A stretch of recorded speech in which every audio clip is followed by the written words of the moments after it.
I'm Marcel Fontenot, and this is a look at headlines from the KATC newsroom for this Wednesday, February 2nd. A psychiatric nurse practitioner with ties to Lafayette is facing human trafficking and drug charges in Rapides Parish.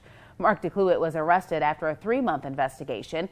He's accused of providing drugs in exchange for sexual favors.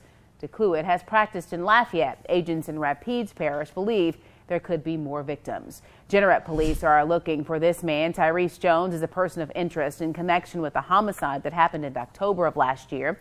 Anyone with information on Jones's whereabouts is urged to call Jeanneret police. After 19 years, Karen Crow-Mayor Glenn Brasso is calling it quits. Brasso says he's not seeking re-election this year and is retiring on December 31st. He's had COVID twice and says it slowed him down tremendously. Well, in an effort to continue supporting veterans in this community, American Legion Post 69 in Lafayette is raffling off a house. The home is in the new Berkman Oak subdivision in Lafayette. There are some early bird prizes, but the big winner will be announced on March 31st. Plans are already in place for how this raffle will benefit those who have fought for our freedom. All of the proceeds that we raise for this and future events will stay in the Acadiana region. It will help us to bring in technology center. It will help us to bring in programs.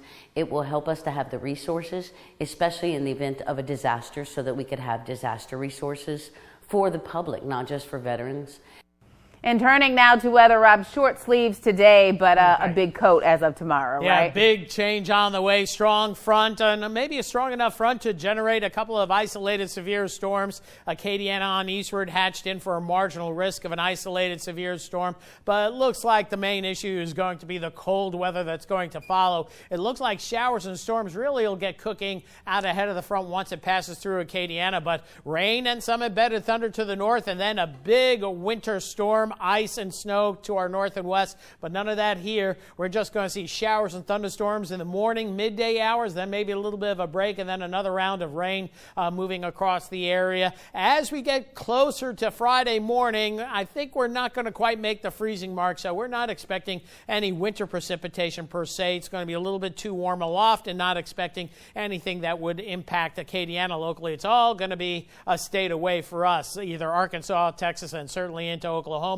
Do expect a ½ to 1 inch of rain. Could see isolated amounts a little bit more than that, so a good soaking as temperatures gradually fall throughout the day. We'll start out near 70 degrees, but be dropping into the 40s for the afternoon hours and lower 30s for Friday morning. Friday, just a cloudy, breezy, and cold day. Sun comes back out this weekend, but we will have light freezes in the morning and temperatures in the 40s and 50s this afternoon.